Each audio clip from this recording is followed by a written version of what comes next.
was planning to do a Masters of the Universe review because I haven't done one in a bit, but I got something in the mail yesterday that I have been curious about for many years and kind of hate bought. So I really need to get my feelings out about this thing. This is a review of the Star Destroyer playset from Kenner, released in 1980.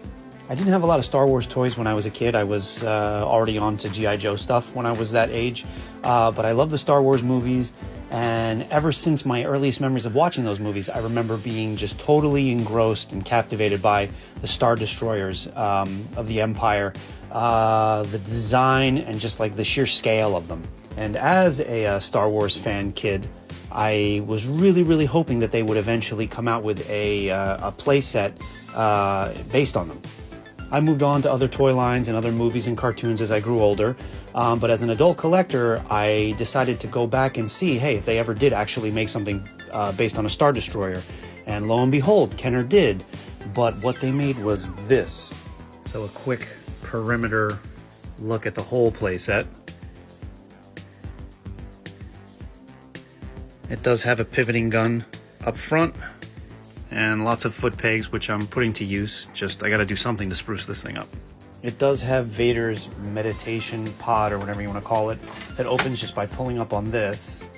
With how stiff the coat's gotten over the years, I can't really sit him in there, but there he is. Just imagine him sitting in there, recentering himself with the dark side or whatever. This platform in the middle of it does have a lever, so you can rotate Vader. The hologram screen that Vader uses to communicate with is repositioned via this lever up here. Oh, and by the way, the meditation chamber does have an electronic feature. This houses batteries, but I haven't gotten this off yet. Mine's stuck a little bit, so I don't really know what it does yet, or if mine works. We're actually consulting the instructions here. Maybe it's just maybe it just lights up. I'm not sure yet. The whole thing is on struts, and the front one does have a handle. This thing is meant to be held and sort of flown around by kids, which kind of brings me to why I hate this. I'm happy having it in the collection, but I also hate it. I understand how impractical it would be to make a playset that really does justice to a Star Destroyer, but even a kid's suspension of disbelief in the 80s has to have a limit, you know?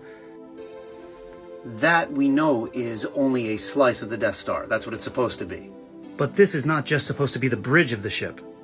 Even though it's just like an open three-sided diorama, it's meant to be picked up and flown around. As a vintage toy collector, this is the playset that taught me I can both love and hate something at the same time.